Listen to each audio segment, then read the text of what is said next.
Right, welcome Facebook family. Let's all say welcome to our Facebook family. We welcome Facebook Live this morning. I am Rev G. Stewart. This is Rev Ed Tansey.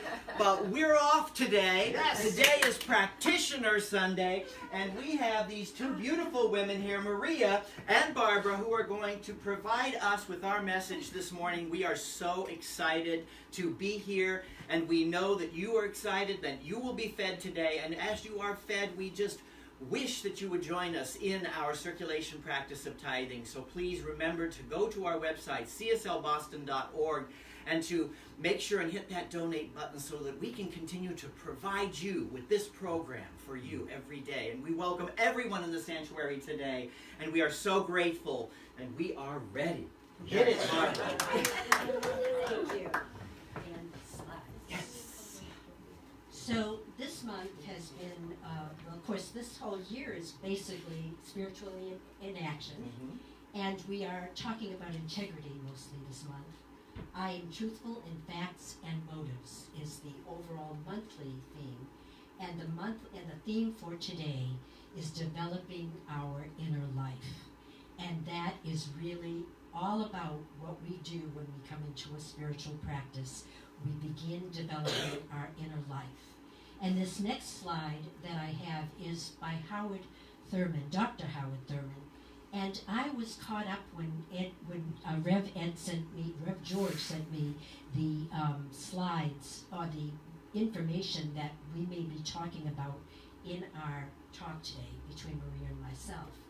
And I already knew Dr. Howard Thurman's name, so I was kind of excited about it. And I went and looked at some quotes, and this is one that I found really resonated for me, and that I found that it was very succinct in describing why we make that inner journey. There is something in every one of you that waits and listens for the sound of the genuine in yourself, that truth of being, that authentic self, the genuine in yourself. It is the only true guide you will ever have. And if you cannot hear it, you will all of your life spend your days at the end of strings that someone else pulls. It's powerful, isn't it? And the truth is, from the time I was very small, and I'd like to know, probably you can think of times when you had some kind of intuitive something answered for yourself. We are always being led by intuition. There's something in us that seems to seek it, and there's something in us that seems to know it. And so basically that's what he's saying. And that guide is our source. That guide is the higher power, God, whatever you want to call it. So if I could have the next slide. Keep fresh before me my moments of high resolve. So this coupled with that other slide was why I was attracted to Dr. Howard Thurman. And I have to tell you of one of those do-do-do moments,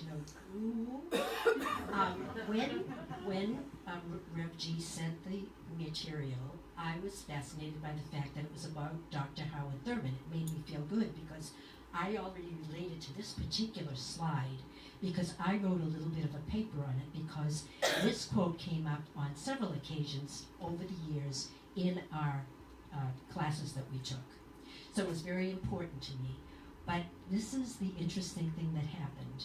On the night that I received this stuff and went to bed, shut the lights, turned off the television, I woke up about 2 o'clock in the morning. It was actually about 5 of 2. I truly never turn on Channel 2 as my go-to if I turn on the television when I wake up. I usually go after something more syrupy like Hallmark channels and stories, things that would put me to sleep again. And guess what was on? I mean, it's like you with your car being picked up in 10 minutes. There was a documentary on Channel 2 about Dr. Howard Thurman. What are the chances? I was just blown away by that, and I felt, and I will tell you, I became a practitioner this past year. I've always loved doing classes. I've always wanted to do classes because I feel really I am getting the real grounding I need to move myself forward in my own growth. And I also love the community of classes where we share so much information and we share very loving feelings towards each other as we develop a knowledge of each other. and we recognize the oneness of each of us. And so I'm kind of losing track of what I wanted to say, but truly I feel that for me, becoming a practitioner was important, and I wanted to do that, but I've had a little bit of hesitation about what direction I wanted to take. 7 or 8 weeks ago, Rev George and Rev G asked me if I would like to be a TA, teaching assistant for the Beyond Limits class. I cannot tell you how thrilling that was for me. I am so excited about being in that kind of a situation. I love being in class, and I love that class. That class by itself is just magnificent. So I personally feel that in some way I was tweaked by this message that I saw on Channel 2 to know that I am at the right place at the right time doing the right thing. So I am very thrilled to have seen Channel 2. And Keep Fresh Before Me, that was really an awareness, it's been an awareness for me that we all go through phases when we are very committed to the work, and we sometimes go out of that commitment. We don't necessarily, we get busy, we don't necessarily do the readings we choose to do every day, we kind of get off track, and sometimes we need to remind ourselves. And so this Keep Fresh Before Me, my moment of high resolve, was part of a paper that Dr. Howard Thurman wrote called My Moments of High Resolve. And he talked about how even he, a man of great stature, a man who was very, very involved with the training of and mentoring of Dr. Martin Luther King, and also wrote many, many books and was very well known during the civil rights movement. So it was very great to hear how he even said, sometimes even when our highest goal is to be in contact with our source, to be reading about it, to be doing the study, we got off track. So let's move on to the next slide. And what is it that we actually have to do in order to become more aware of who we are? There are many things to know, but basically what we find is that our belief system, the way we think about life, our attitudes, our value system, these all come from our growing up. Think about it. When you're born, you are a babe without any thoughts at all. And little by little, you are filled up with your parents' thoughts, with your grandparents' thoughts, eventually your teacher's thoughts, then the media thoughts. Everything is poured into this little innocent babe. And sometimes we are taught things that are perfectly wonderful, and sometimes we are taught things that really are difficult. And sometimes we reach a point in our life where we know that some of our beliefs are absolutely not working for us. And that's when I think we actually get onto the spiritual path. We start making that journey. So here are some of the things. I'm not going to talk about all of them, but just think about all those things that we all have experienced. We all have these things that have appeared in our lives in terms of beliefs. I know that when I first came into this philosophy, I couldn't even say the word God. I probably didn't say it for about 2 years after I got into this belief. I found God was somebody to be feared, not somebody to be loved. That man in the sky that was going to punish me if I was a bad girl. I remember saying to my father when I was about 30, Dad, I'm so sorry I was kind of difficult when I was a young girl. And he said, what are you talking about? And I said, well, I just kind of got the feeling that sometimes you thought I wasn't behaving the way you wanted me to. He said, you were the best kid. What's wrong with you?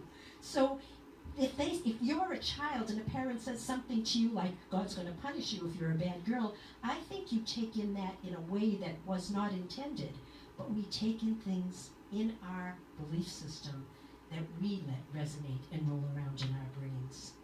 And then think about some people have this attitude about work. You have to really work hard. Some people don't think work is important at all. They just breeze through their work and love every second of what they're doing. And I think people that do what they like really do love what they're doing, and it doesn't feel like a day of work for them. And how we think about children. 2 different parents with different values and different beliefs may want to raise their children very, very differently. We don't always think the same way. So all of these messages that have been input into our brains are things that we really need to consider if we want to change who we are. And that's not so easy. Change is very, very difficult and very, very slow. Anyway, I'd like to go on to the next slide. By the way, I would just like to tell you about this particular slide that I did before I even get into this. You know, we all want to be good spiritual beings. Well, last week I got a post on Facebook that's had a MAGA hat, Make America Great Again, but it didn't say Make America Great Again, and some of you may have seen it. Did you see my post? Maybe it didn't go out. It said, make, in little letters, the a-hole go away. And I chuckled, and I thought it was kind of cute, and I ended up sending it. But I have to tell you that when I was sending it, I was thinking, oh, maybe I shouldn't have done that. And then I thought to myself, I forgive myself. It's okay. You know, it's okay if I'm a real human being, because as we develop our spiritualness, as we realize that we are spiritual beings in a human body, we sometimes forget that we are actually human beings too, and that sometimes it's okay if we make mistakes, and sometimes it's okay if we aren't being this perfect spiritual being. That is really something probably. Do you all experience that a little bit? Yes. I think so. Yeah, a little bit. So, Just you. it kind of occurred to me that I know that I want to be a spiritual being. I want to walk my talk. I want to be a beacon of my light for my family and my friends and my community. But I didn't sign up to be a saint. I signed up to be a practitioner. So here are some of the spiritual tools that I think are very, very important. Number one, expressing gratitude. You know, when I've been in the depths of despair, and that's nothing that's happened to me in recent years, but back when I was in my 40s, when I was going through a tough time, and when most of the changes were starting to take place, I really needed something to focus my mind on the crap that I was thinking about constantly. You know, how we repeat the same old patterns of belief. I began to do gratitude, and it came from Louise Hay's book. Louise talks about gratitude in a very wonderful way, and I decided that when I started having feelings of despair, of victimhood, of how badly I might have been treated, I was going to be grateful for whatever I could acknowledge that I should be grateful for. I recognized that I could be grateful for waking up, that I could see, that I could hear, that I could talk, that I could walk. All of that stuff is something we take so for granted. What about being in a comfortable bed at night? Do we thank God for that? We should be very, very thankful for so many little things that happen in our lives that we just let go on a daily basis. And I bet you've probably all noticed how many books have been written about gratitude in recent years. Last month there was a wonderful gratitude message. I don't remember the name of the woman, but it was in the March issue, and it was very good. And so gratitude has become a part of the culture, a part of the way of life, and it's a wonderful spiritual tool. Writing affirmations. I know that I started to write affirmations after I read the Louise Hay book, because she said it was a good thing to do, and I believed everything Louise Hay said. When I got this book, when I was in my deepest despair, that's when I had almost an instant change in me. I went from not knowing that my thoughts were creating my reality to believing that everything that I thought was actually a thing, and that I was creating my own experience in life. And in fact, Louise Hay says, one of the things she says, we are 100% responsible for our experiences. She's not saying you created the experience. She's saying how you viewed the experience is what makes a difference. So writing affirmations is great. Next one, sitting in meditation. And since Maria is going to be talking about meditation, I am going to leave that. That is an extraordinary tool. Journaling.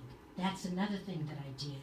When I first started to do all the work around, and I use this book, this is before I even came into Science of Mind, I started journaling, and I have to tell you, I think that I had really shoved down a lot of stuff that I wasn't aware of, and as I journaled reams of books. I have notebooks filled, and I will tell you that I would start with this nice, calm, and I would end up being louder in my pencil writing and louder in whatever I was putting down, and sometimes I'd get to a page and I'd be writing great big huge 4-letter swear words. And so I really had to release all that anger. And one of the things that I also know, and I have to think about this sometimes because I believe forgiveness is so important, sometimes we have to get rid of our anger before we can forgive. And sometimes we have to punch a pillow 1,000 times before we can forgive. So that's another thing I believe that will be the next thing that comes up. Oh, mirror work. I'll talk about that in a little bit. Then reading and studying. I so recommend anybody that comes here to take the classes. The classes fill you so much. You learn things that you can't just get here, even though you may get a lot of stuff here. And then forgiveness, and I will talk about that a little bit more in a minute. So I would like to go to this next slide. And I love what you did. You did great slides for me. Thank you so much. So this is the book. This is the book that I treasure because for 2 years before I even came into the study, I was a fan of Louise Hay. And I called it, I mentioned it in the last class, and I called it Spirituality for Dummies. But it's brilliant. It is so easily written. Anybody could read it. A young child could actually read it and not be discomforted by it. It's very easy to read. And there are so many directions to take, so many things to think about. And how I ended up actually coming into this philosophy, there's, when you read about Louise's life's, her history and her background, you find out that she's a woman who was abused as a child, was actually suffering from terminal cancer, and healed herself. And so she really had the right theme to present to people, and she really made an impact. I, after a period of time, finally decided to seek out a spiritual center in Boston, and I did find one that was here from, well, I joined it in around 1986, and it was gone by 1987 when John Gould retired. So one of the things that I loved about Louise Hay is that she had some great suggestions about mirror work. One of the things she said as a practitioner, when she would ask people to look at themselves in the mirror and say they love themselves, most people would turn the mirror down, or they'd throw it on the floor and they say, I'm not doing that. And I decided that that's something I needed to do for myself. And I walked to the mirror the first time, and I just sobbed. I couldn't even say the whole thing. I said, Barbara, and I sobbed, and I made up my mind that I was going to walk to that mirror for the next few months, or for however long it took, until I could literally say to myself, Barbara, I love you. And there's no doubt in my mind that I love myself, because that is real spiritual growth, when you love yourself, because that's when you are loving God. And forgiveness. So I think forgiveness is so vitally important. But as I said, in order to forgive, we have to get out some of the anger and frustration we might have, and we can't take it out on whoever may have perpetuated that on us. We have to do it in a way that's in our own home, when we can scream and yell if we want to, or we can punch a pillow, or we can do some things to release the frustration that we might have that will cause us to be forgiveness. And of course, I've already spoken about gratitude. But I want to just share something with you. My husband died on June 16th, almost 3 years ago. It's hard for me to believe that much time has gone by. But when I first started dating Guy, that was in 1996. He was my second husband, excuse me. And when I started to date him, I realized after about the fourth date that he was going to be somebody that I truly was going to like dating, and I felt that we would continue, but I felt he really needed to know what I was thinking and how I felt. And so I bought this book for him, and I want to read you the page inside.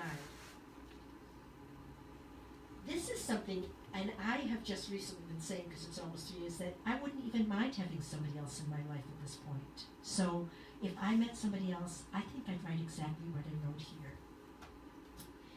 Dear Guy, it's different, it's challenging, it takes practice, but I guarantee that if you try it, you will be amazed at the little miracles that just seem to happen in your life. Good luck, Barbara. And I would like to finish with I wrote a little song, and I actually used it in my oral panels. But I sang it to my son when I was in New Zealand. He was in New Zealand. I was there in January. He said, "Oh, Mom, that would make a great rap song." And I said, "Rap?" So here is my little version of my song in rap. Gratitude's the attitude of giving. Gratitude's the attitude of living. Gratitude's the attitude about the way that things are viewed, forgiving and receiving, and forgiving. When you give, you get more. You receive, you give more. And round it goes. When you give, you get more. You receive, you get more. And that's the way it grows and grows. Because gratitude's the attitude in giving. Gratitude's the attitude in living. Gratitude's the attitude about the way that things are viewed, forgiving and receiving and forgiving. Thank you.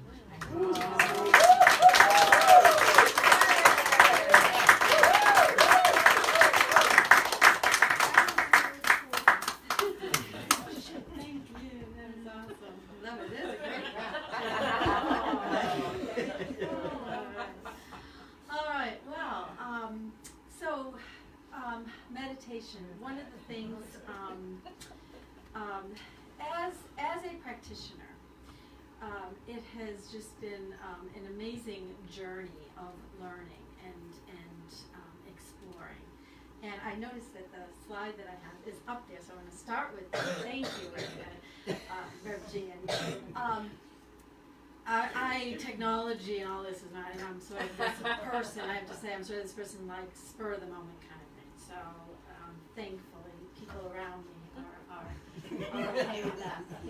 I saw this quote, and I'd just like to share this. To protect your energy. It's okay to cancel a commitment. It's okay not to answer that call. It's okay to change your mind. It's okay to want to be alone.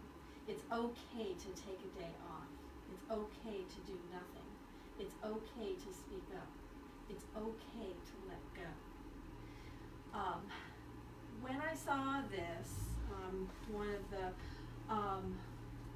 I want to just share a little bit of my experience now as a practitioner, but also as a being, as a this concept of letting go.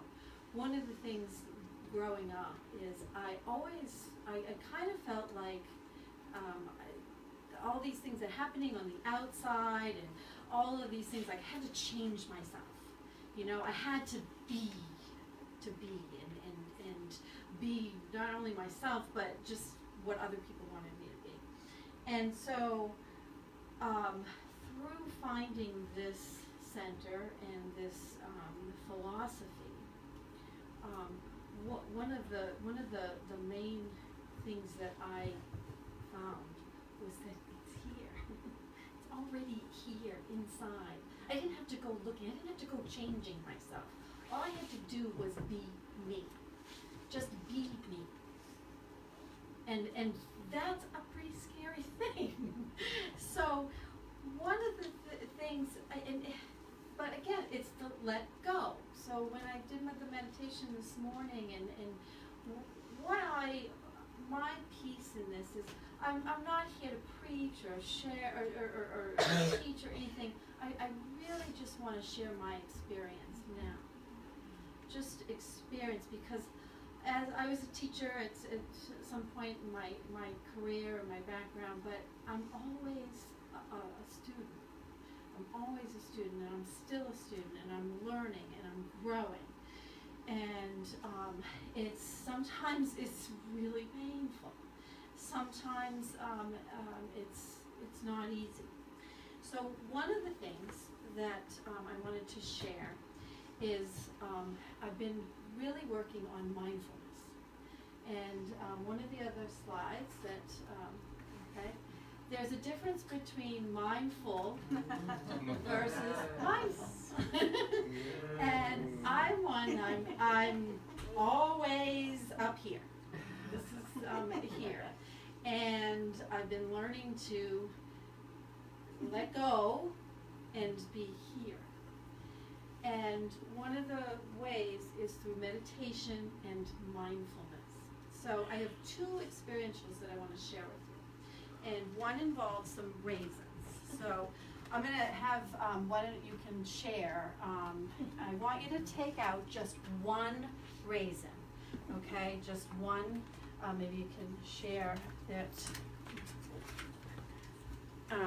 just kind of pass them around, maybe pass this, just take one, okay, one raisin, when everybody has just one raisin.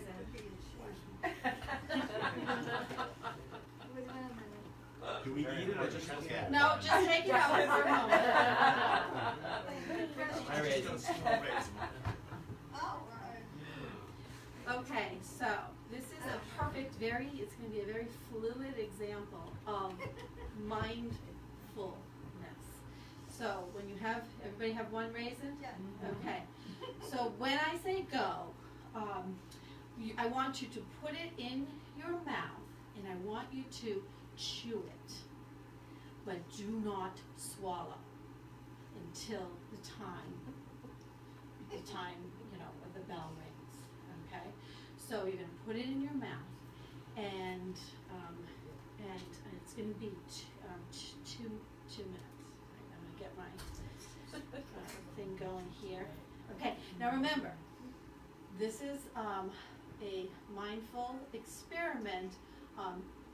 Just resist the desire to swallow.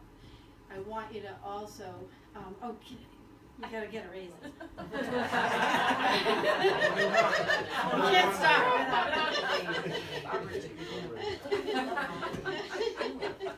Thank you. Oh, very good. All right.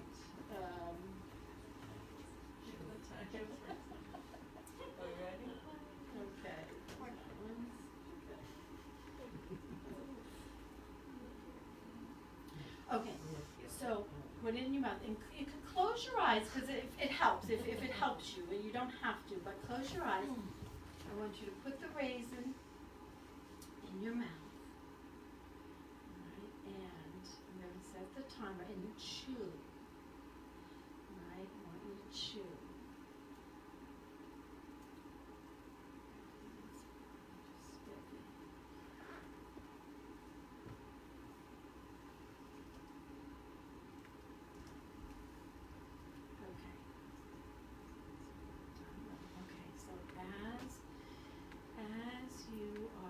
Have the raisin in your mouth, I want you to just feel around, notice the consistency, notice how you're feeling, notice the beautiful juice that may be coming from the raisin, the texture, notice it on your tongue. What does it feel like? And just very slow chew. Notice how it feels on your teeth. Notice the energy it may be. Just keep chewing very lightly, very slowly.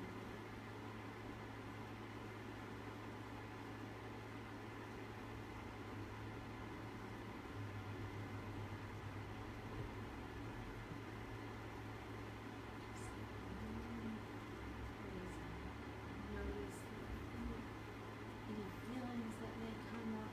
Don't want to swallow. Just notice, resist that temptation. Resist that. Just feel.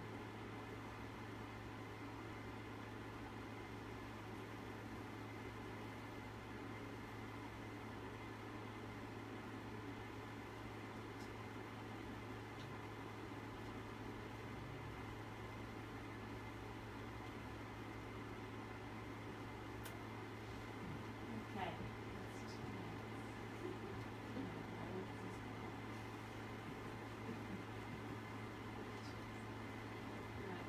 And I'm going to go through one more experiential, and I would love to get feedback as to your experience. during this. So, if you're willing to share, that's something I'd like to hear about. Okay, so the next mindful activity has to do with our hands. One of the things that I'm learning in my mindful practice of again, it's tuning within and feeling, and is these doing a body scan. And one of the I've been doing some reading that, and so I'm going to do a small one with your hand. Okay, so again, if you just sit comfortably, put your feet on the floor. Okay, so I want you to put your feet on the floor. I was going to do palms, but my technique's too good. All right, I'm going to feet on the floor. Put your hands palms down.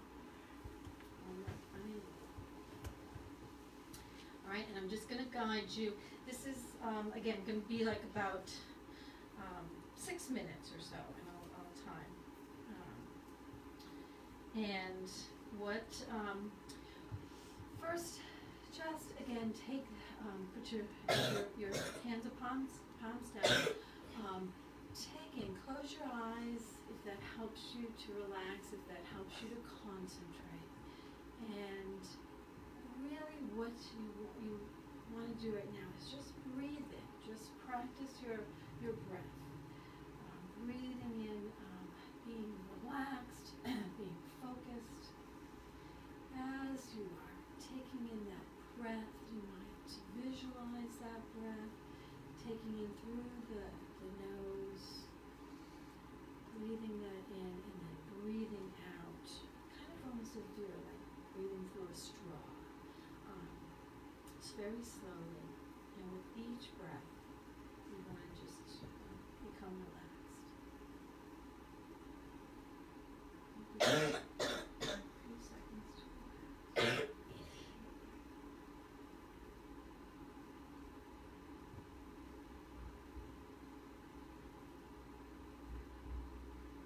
And what I'd like you to do is, as you are just in, I'd like you to become aware of your right hand. Keeping your eyes closed.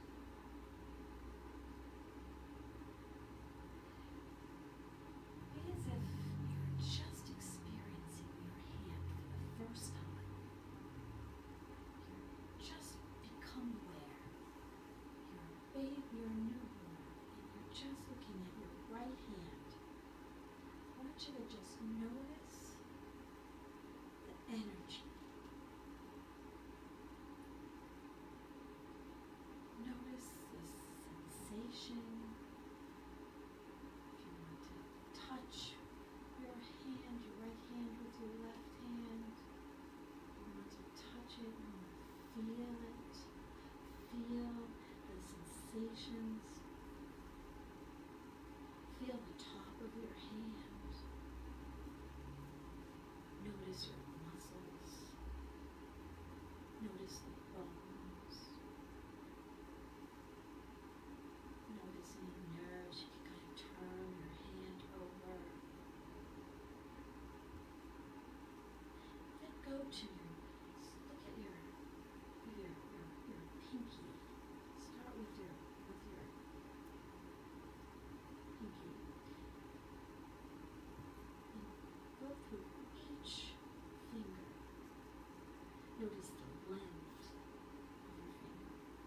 Notice the air around the finger.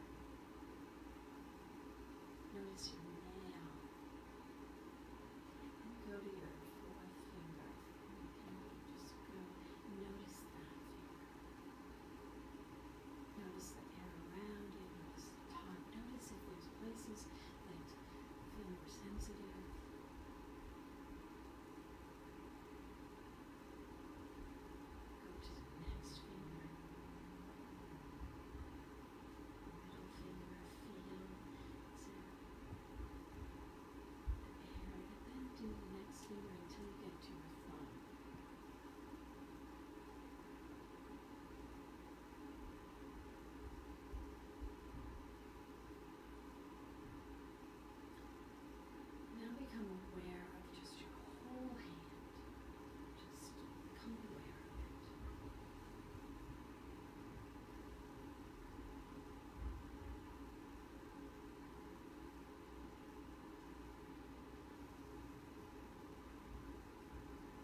this is also another, activity. And before I go, I have a little homework for you.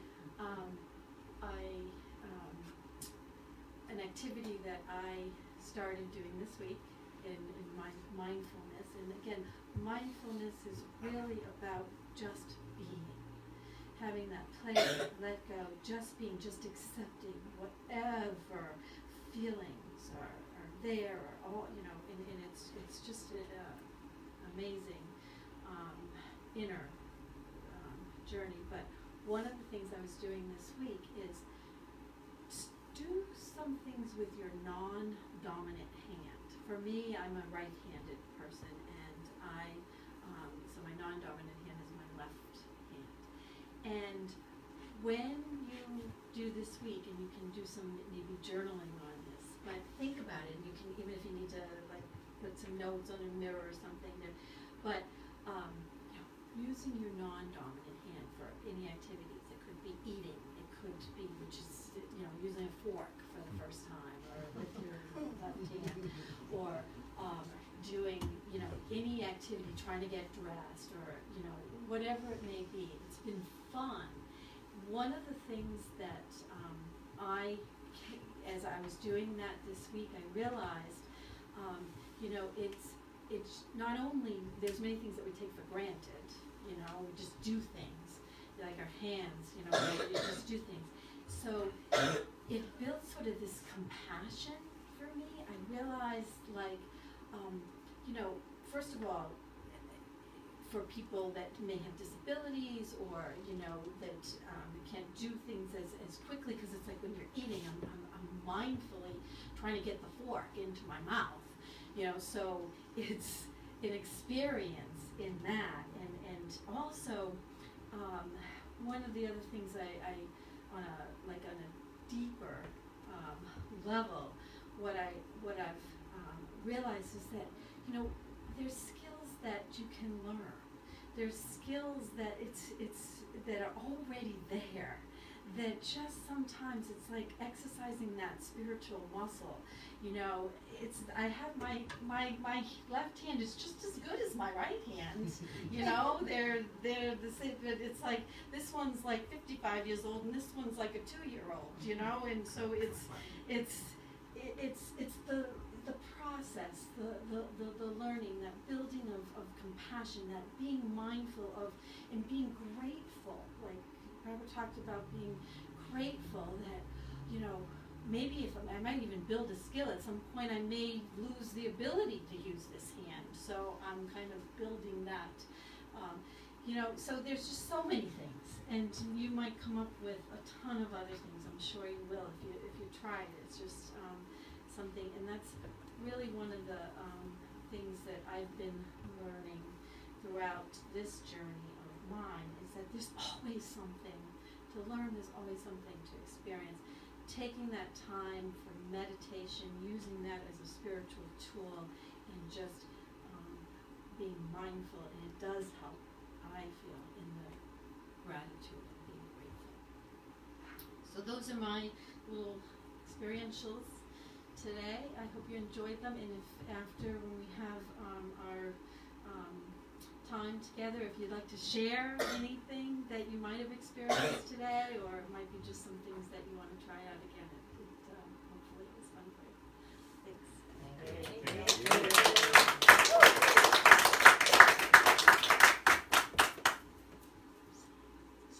Yeah. There should be some.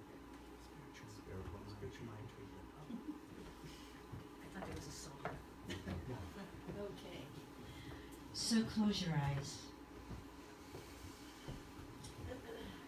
I know that there is a power that is magnificent, a power that I am so grateful for experiencing in my life. That power is perfect, whole, and complete.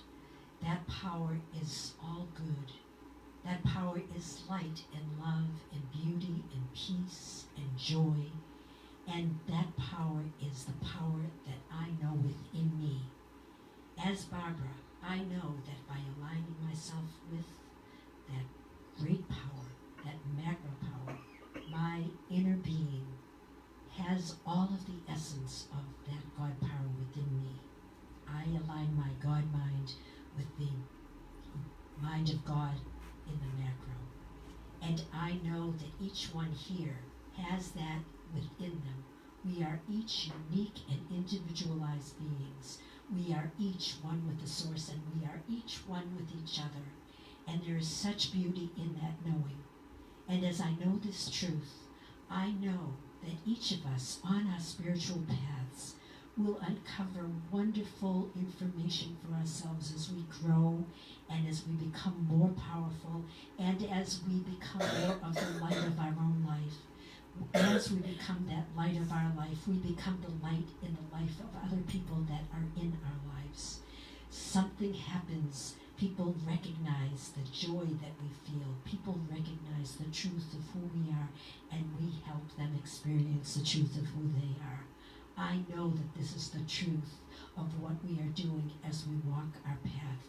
It is a joy to walk it. I love knowing that I am power in my life. I know that's true for you. I love to know that I am joy in my life, and I know that can be true for you. I know that each of us has all that we desire. All we need to do is ask. It is God's good pleasure to give us the kingdom. All we have to do is align our thinking in the right way, with the right thoughts, and we will have all of that. And with gratitude, I accept this truth and know that this treatment is being fulfilled in the law of mind right now. I know that each one of us is walking a journey, otherwise we probably wouldn't be here today. So I bless you all. I put this out to the law of mind with such gratitude, and please join me in saying, and so it is. Affirmation. The affirmation. So, this is one that was written by a reverend from Overland, from San Jose, Susan Overland. My thoughts are radiant with the light of spirit. Please join it together. Yes. My thoughts are radiant with the light of spirit. This light illumines my path and makes straight the way before me. The light is God, the living Spirit Almighty. Should we do that again? Yes, we could do that. I think we should. We should do that again. All right. My thoughts are radiant with the light of spirit. This light illumines my path and makes straight the way before me. This light is God, the living Spirit Almighty. You know, it's really fun being up here, but it is pretty daunting to try and figure out exactly what we're doing and what order. So even though I've seen it every time I've come, so thank you for reminding me to do that. And now we are welcoming guests. Are you going to do that? I do that. I'll do it. You do that. Give me something to do. Okay. Wow, I've been working hard today. This is a real hard day for me. Yeah. Okay. I'm exhausted. This is the time we welcome our new guests, and if you